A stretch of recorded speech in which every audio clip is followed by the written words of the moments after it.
And I'm Cheri, and you're listening to Hurt and Told podcast. So guys, today we thought we'd take you through a few dilemmas that you guys have sent in to me. We will be doing a few of these episodes. We probably won't get through everything today.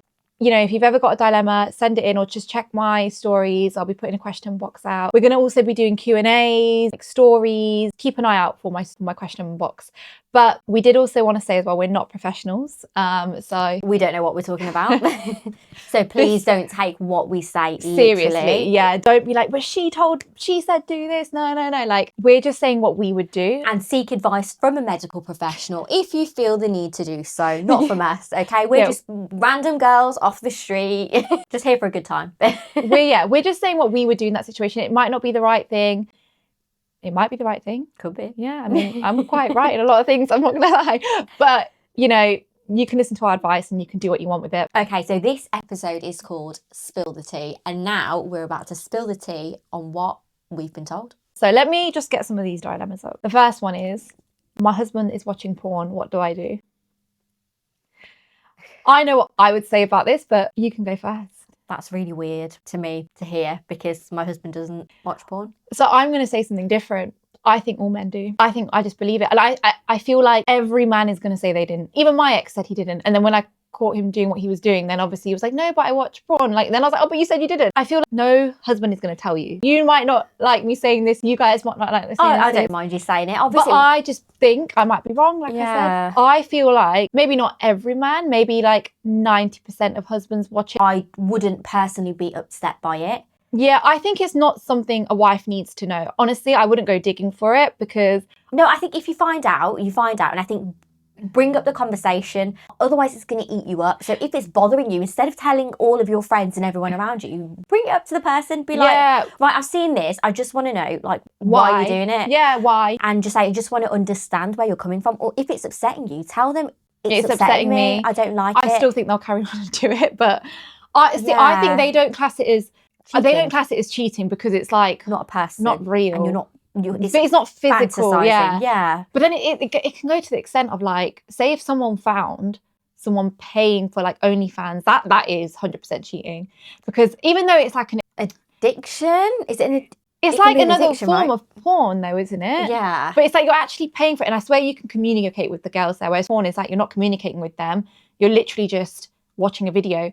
Like I said, I don't think it's right. I definitely did not like it when I found out my ex was doing it, but his came out because obviously when I caught him doing what he was doing, his way was like, no, I don't need to do that. I can just go in the shower and watch porn. And I was like, but you told me you never did that.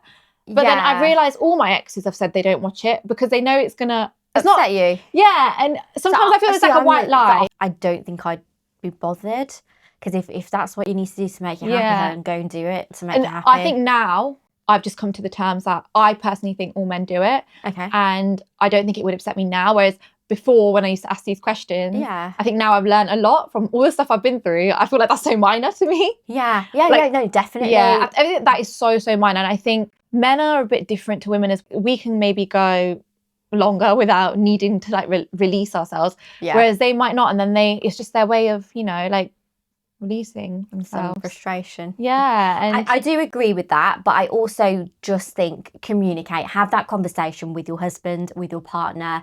There's no point you bottling it up. I wouldn't just put it out there like, oh, do you watch it? If you find them. Say, I have been through your search history and I have seen this. Be honest, what's the point of having a relationship if it's not honest? My ex used to delete his search history red flag.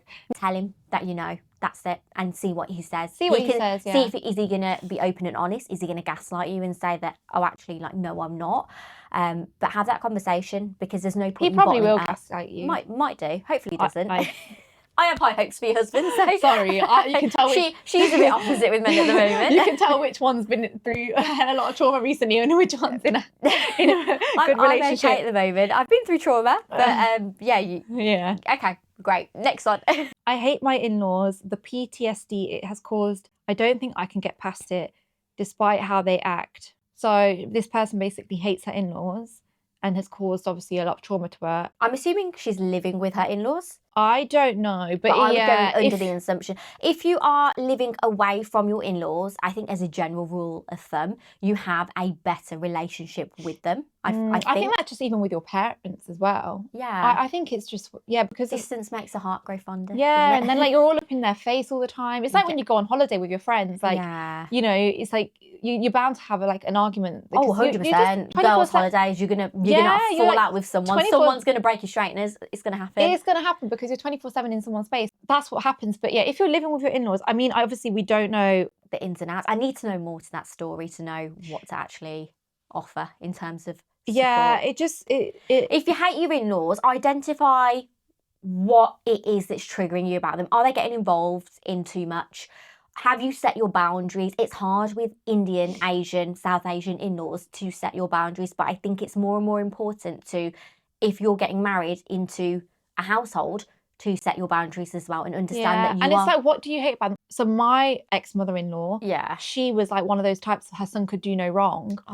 And and like she's literally, and I'm not joking. But most mother-in-laws are like that though. Yeah, in the South Asian community. I just think in all communities. Well, really? Oh yeah, maybe actually. I think it's a natural thing though, the bond a mother has with a son. Obviously, you're raising a Rio different how you want to raise a Rio because I don't want because you're aware of this. And I genuinely think because of what's happened to our generation, because in my single mums chat, no joke, 99% of us say it comes from the mother-in-law. Like they have created these monsters. They've created these monsters. Because why are you mollycoddling your grown ass son? Like you need to tell him right from wrong. I'm sorry. He cannot go about life thinking this is normal. He will literally murder someone. They'll be like, oh, it's okay, good, well done, better.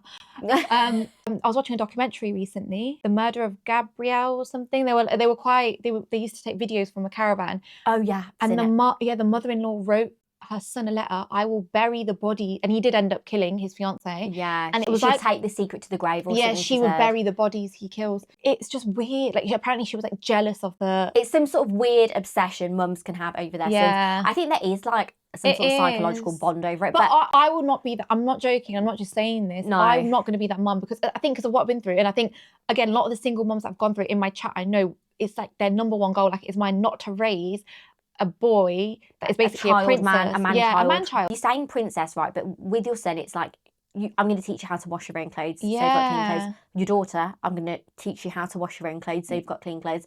I think we're moving away from, if women are working, we're moving away from the woman's the housewife unless the man decides to take on the responsibility of working and the woman decides to take on the traditional role of being a housewife. I think there's differences there. But I think if you're a working woman and your husband's or partner, whatever, is a working man, then I think that responsibilities need to be equally shared. And I think you need to raise your children as well, knowing that actually it's not the sister that makes the food for the brother. Maybe one day the sister can make food, one day the brother can make food. Exactly. I think that is important. And I saw a video, you might have seen it because it's quite viral. My friend sent it to me actually. I might clip it to this podcast. South Asian girl, and she said the reason why South Asian girls now are struggling to find a man is because they've been brought up with all the modern things like go get a career, go do this, but they've also been brought up with the old traditional things, but cook, clean, do that. And then the men allow like failing because they're not being brought up to do the house kind of chores and stuff. Mom's doing it for and so the women is like, what does the man bring to the table then? Because I'm now working and I'm doing everything at the house. Yep. And I'm looking after the kids. This is exactly what I'm talking about. And I'm going to clip this video to this podcast because she says it's so good. I'm probably not saying it as good as she does, but she's trying to say... Why so many beautiful, well-rounded women cannot find a partner is because a lot of parents failed their sons. My mom on a walk had asked me, we know so many beautiful, well-rounded girls. Why are they single? I responded with, your generation was so hard on the girls. Like, we literally had to be made out of glass. We couldn't afford to make mistakes. Failure was not in our vocabulary. Like, we literally had to be perfect. So now you have this large group of women that are almost like overperforming. So now you have this large group of women who know how to take care of a home, know how to take care of themselves, are family oriented, but they also have the ambition of a man and are career focused. Overall, they are performing at standards and expectations that are so high because back home, specifically, my parents are from India. Back home, women weren't granted the same privileges and rights back home in India. So my mom still had me performing the gender norms of a good Indian daughter, but I was encouraged to basically utilize the freedom that I had. Parents failed their sons. Because while so much pressure is being put on women, nothing was put on their boys. They were and are still coddled. They're not independent, meaning that they're codependent on their parents for multiple things. Also have no sense of leadership.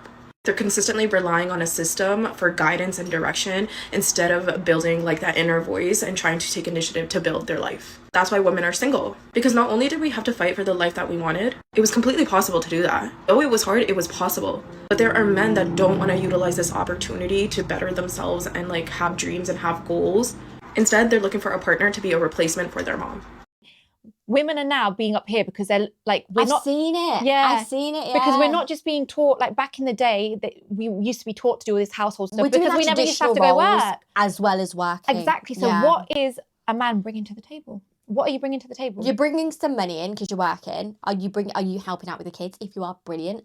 Are you washing the clothes? Are you putting the dishes away without being asked? Like, are you She's basically trying to say a woman is now been taught to do it all, and we haven't. That's why we've got these high standards, and the men are like falling behind. Yeah, because they're not living up to us, like, you know, standards. Yeah. But anyways, we've gone on a bit of a tangent. Like I said, I don't really know the ins and outs of why you hate your mother-in-law. My past situation was very different. Mine, maybe I'll go into this in another episode, but because there was so much to it. But the way she babied her son and taught him he can do no wrong, it was a bit icky. Like, my ex had this new family, his wife and his baby, but his mum and his bond was bigger. Like, his mum was his priority. It was very, very icky. Okay, yeah, my husband's not like that at all. Yeah, it's like, of course, love, respect your mom. Wife and your child always come first. They are your family you've created. Yeah. I actually put a video on this, and I saw it. Yeah, and someone commented like, no, mom comes first. Like, what? If Aria ever says my mom comes before my wife and my child, I know I've raised him wrong. He's still going to love and respect me. Yeah. But he needs to know the family he's created comes first. You know, he has to look after them. And that's why a lot of these moms have babied their son too much. They don't know how to love and respect a woman. They don't. That's so sad. But anyways, so our best advice was, I mean, if you are living with them, can you move out? Like, can you talk to your husband and say, look, we need some space? Yeah, and communication and setting boundaries if you haven't already. It might do you all the world of good. It might improve your relationship if you move out. It will. But speak to your husband. I would say if he's genuinely not like one of these man-childs we've just spoken about, but if he's a proper man and a good guy, he will listen to you, and maybe he can speak to your in-laws for you. Then you know you've got a good guy. Yeah. Right, moving on. Oh, toxic sisters-in-laws. I've had one. You've had one of everything. No, I know, because it was like, if anything, it was just the dad was just the nice one out of them, but they used to gang up. Okay, I can't relate because my sister-in-law's phenomenal. So I can't relate. But toxic sister-in-laws, I've got lots. I'm like one of many girl cousins. Yeah. So I've got sisters too. So yeah, completely understand not getting on with sister-in-laws. I think sometimes they just get maybe jealous. They're taking They rub you up the It's a wrong bit way. like the mom thing. Yeah. So I know with again my ex, and she was just jealous for a lot of things. I think she was jealous when I got pregnant actually. And I think now she's happy because they don't make no effort with Aria, and she's probably happy like, oh, her kids get all the attention. It's very sick thinking. But even like when we got a house, we got a car, my ex was like, don't tell her this. And it's like, she was very, very jealous of like our life.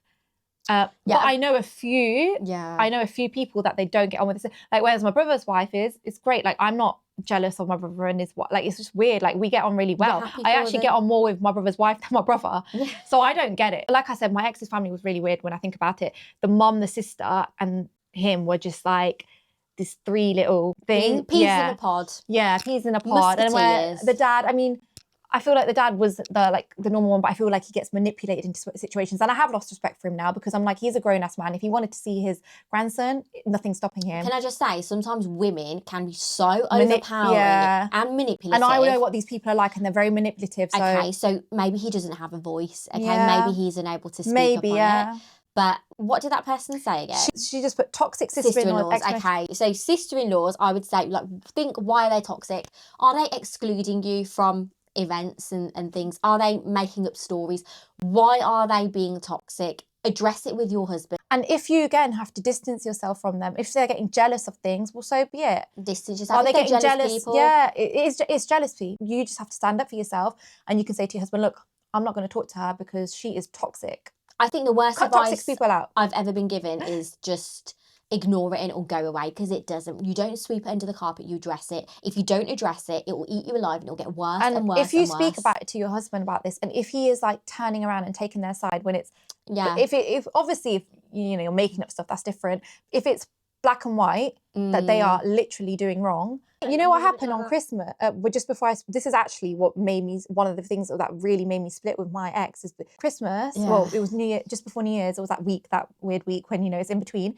I was putting Rio to sleep. She's a mother of two. So as a mother, you know how hard it can be. Rio was only very little, and she starts coming in. She had a few glasses of wine and she started trying to give me a lecture about why her brother should be in London. Some of the cheating lies I found out about was like a few days after, so I didn't have proof of that, so I couldn't talk about it then.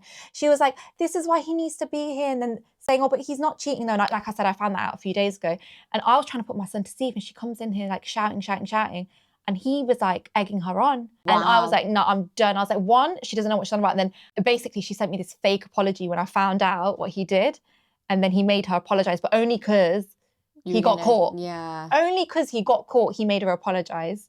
Oh. How icky. If he never got caught, he would have just sat there. Oh, God help the next girl. He would just get his sister on her. But you never do that. As a man, even if I had done something wrong, you come to me and tell me. You don't get your sister on me. Yeah, I think basically I hadn't done anything wrong. It's basically because he was doing all this dodgy stuff and he didn't want to be present in mine and my son's life, which is obviously why we're here today. But he tried to get his sister to defend him, and then she didn't know anything. And then she sent me this fake apology, which maybe I'll read out on one episode, because it was so fake, and then I'll read out my response. I'm looking forward to it. I can't wait. I'll read out my response before I blocked her. But anyways, sorry, I'm just creating a bit of fuel in me, but toxic people need to go. So you need to tell your husband.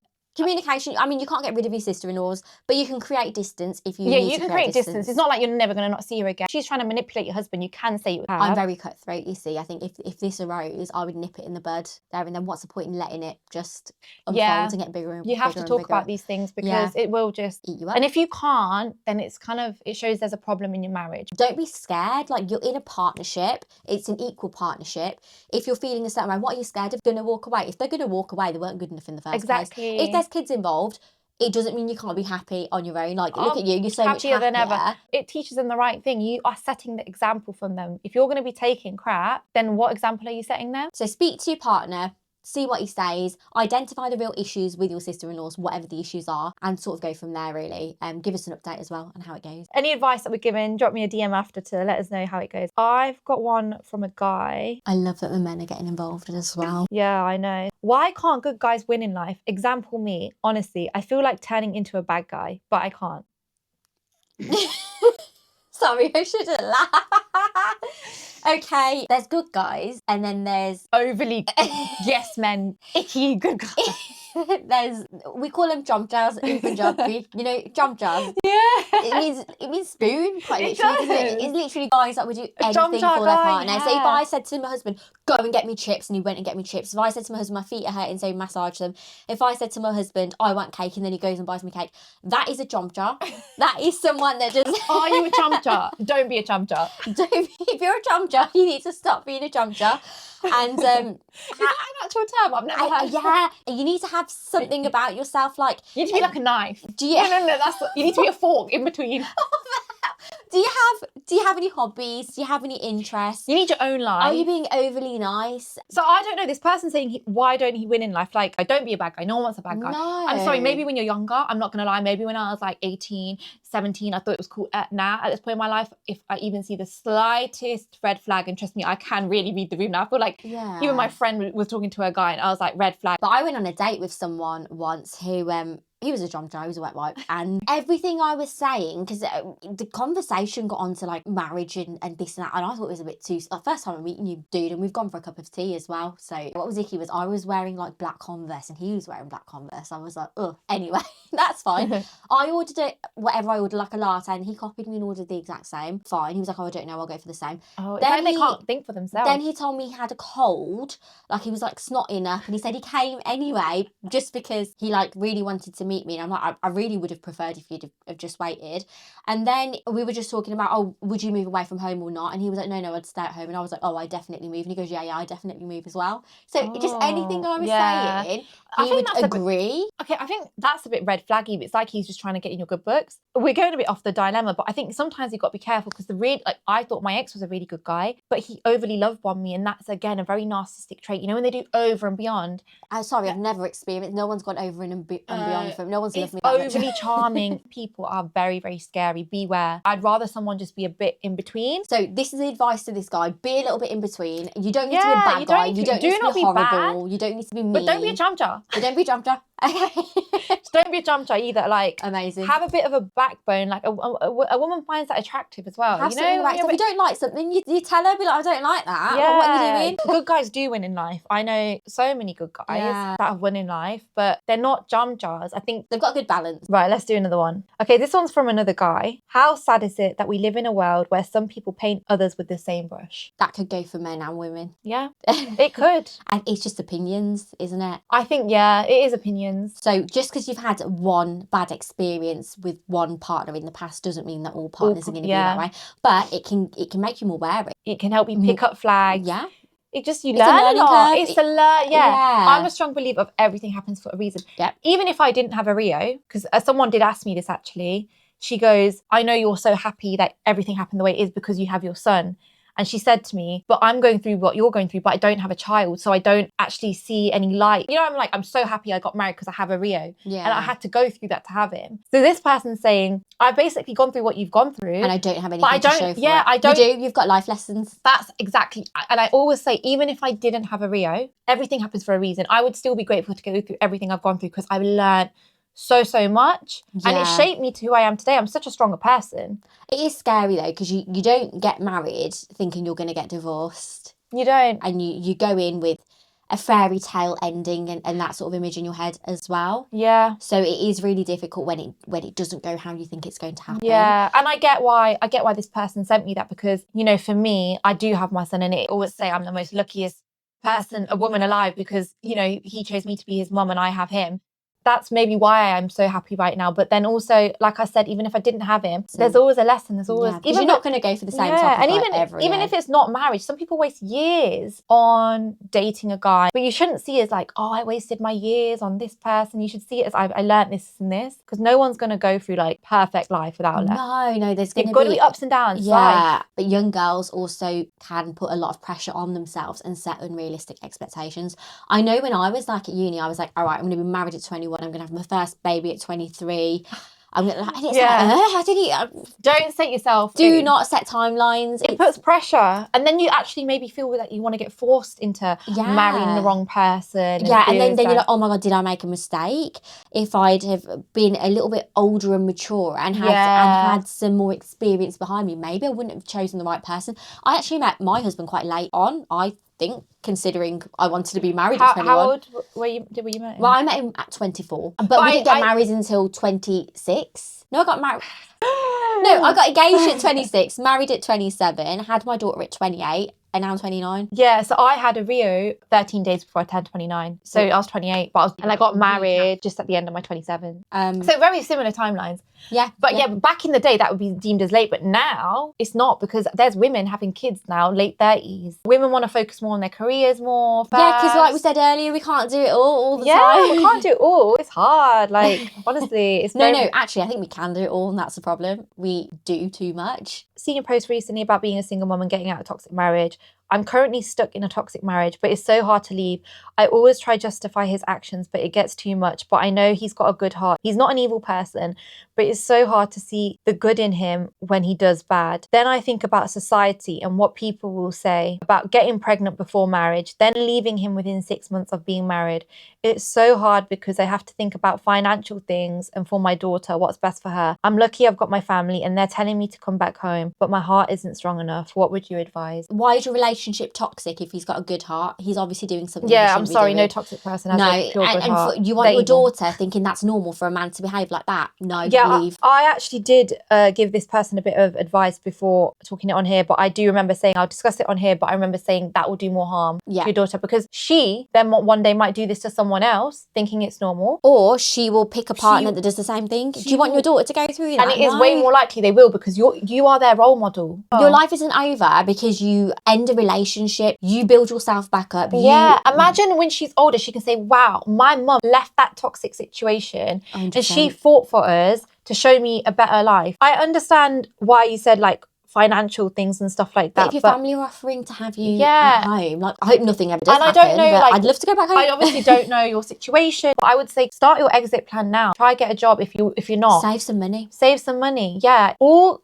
a child wants is a happy, safe home. They don't need, like, you know, the Tony boxes and random. The most important thing is, there's actually studies to say now, it's not even a 2-parent home if the mum is really unhappy. It's actually a happy mother that has more of an impact on them. Yeah. So if you're in a toxic situation right now, I don't think it's the right thing to do to stay there. And you are, and I always say this to people, and I've got people very close to me actually that have said, I wish, because back in the day, it was hard for women to leave. It was very, very taboo then. But they have said to me, I wish my mum left my dad because she deserved better. But dad being around too much has caused a lot of trauma for them. Now they've got daddy issues. Yeah. You're not going to win. The best thing you can do is if you leave that situation and then your child's being raised around. Like, what's his reasonings? I understand with kids it's hard as well because they're settled in their school or nursery or whatever it might be. What would your advice be? You need to write a pros and cons list. Take the emotion out of it. Put your logical head on. And who actually does live in the more safer... you want a safe environment? Is it because he needs support with his kids from his family?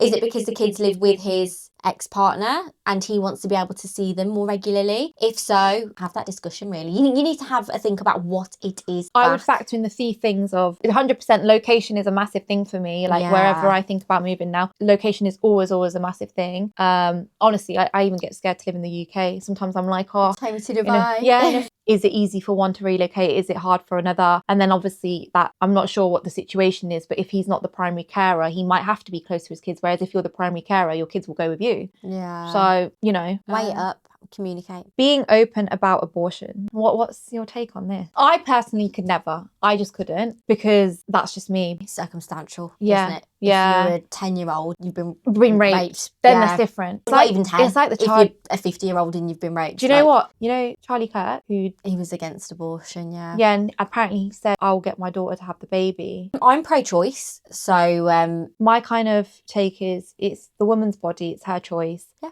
If she knows she's going to bring a child into the world and she's not going to be able to do X, Y, Z, then, you know. Pro-choice. 100%, yeah. So I think being open and honest about how you're feeling. I don't know if she's trying to say people can't talk about it in our culture. Oh. Because it isn't really talking about, is it? No, I don't think generally it's spoken about there. I think it's just something that as a woman, you'll go do it on the DL. You're not going to go tell. Broadcast it. Yeah. So I think this person is saying, I don't think she's asking for our opinions on it, but that is our opinion. I think she's trying to say, why isn't it not an open discussion? Because there are a lot of people that are really, really against it. I know, like, really religious people. Yeah, I think maybe because people would get massive backlash from it because of the religious aspect of things. Right, I'm a Sikh girl, married a Muslim. At first, he acted as though he was very modern and accepting. We had our son in December 2023, got pregnant again September 2024. When I was 8 months pregnant, he suddenly switched up. He said he's not accepting anymore, can't stay married to me anymore, and took my son away from me for 3 weeks. I had to go to the courts to get him back. Gave birth to my daughter, but my mum was with me. Now he sees our daughter once a week. Everything is so messy. I genuinely thought he was different, but clearly not. That's really sad. So obviously, you don't just switch up after a couple of years. Obviously, something has happened. How can you be accepting and then not? I'm not saying it's 100% true. I think he's cheating. My brain didn't go there. I think he is, and he's just using that as an excuse. Maybe he's got closer to God and his religion, and he's decided not to. I think he's cheating. But I like how we have different views about it, because maybe he has, but I just think surely you would have really thought about this before you married someone. Okay, if he has got close to God, then why isn't it his first thing is, why don't you try and convert rather than just saying see ya? Maybe this girl said that she didn't want to convert. Maybe she's not put that there. If he has said that, then maybe he's not cheating. If he hasn't said that, then he's cheating. I would say best advice is, obviously, I know you thought he was different, but people do change, unfortunately. And like I've said, it depends on what you've said to him as well. If you've said, no, I'll convert this, that, and he's still, I'm not saying that's what you should do, by the way, but I'm just saying if you have said that, then, and he's still being like, no, I think you just need to move on from him. If you're not willing to convert, then, but I would just say maybe have a conversation with him on where that kind of came from. Right, let me do one more. Me and my son's dad have split, but we weren't married. We split months ago due to him not feeling it anymore. And I fought so hard for our relationship, but I'm, according to him, to blame for everything. He never wanted to take me on a date, spend quality time, but always wanted to ask for intimacy. Whenever I got angry, he said I was crazy in the head. Anyway, we stayed living together for a few months. I was holding on to whatever we had hope, but he just told me a few days ago that he's met someone else. They're not together now, are they? They did separate, but they were still living together. And so she was holding on to a bit of hope. Oh, okay. That's really sad, but he sounds like he's toxic and he's gaslighting you a little bit. It is. So, like, if he's met someone else then that soon and you've been trying to fight for the relationship, and it is, I'm sorry, but a narcissistic trait is failing to hold accountability and making out you're crazy in the head. And that's exactly what he was doing. He never wanted to take me out or spend quality time. But you don't want to be with someone that doesn't want to take you out or spend time with you. Exactly. That means that they don't enjoy your company. So and you weren't even married. Like, normally men start putting bored when they putting get less effort in after marriage. So if he's not even doing that now, no, you deserve more. You deserve more. So you know what? He can enjoy his new person he's met. She can enjoy him. Maybe they're right for each other. And the fact that he had the audacity to ask for intimacy while he didn't even want to spend quality time for you, like, I would have said no. Yeah, he sounds like a narcissist. So boy, bye. And yeah, I would just move on. I think we'll leave it as that. So we'll definitely do some more, but we'll leave that for another episode. I think on some of them, just clarify exactly the dilemma, because I think sometimes we don't know if it can get a little bit misconstrued. Yeah. But hopefully you guys enjoyed that. Right, guys, thank you for sending in your dilemmas. We look forward to hearing some more very soon. Thank you for listening in on the episode. If there is anything else you want to hear from us, please comment below.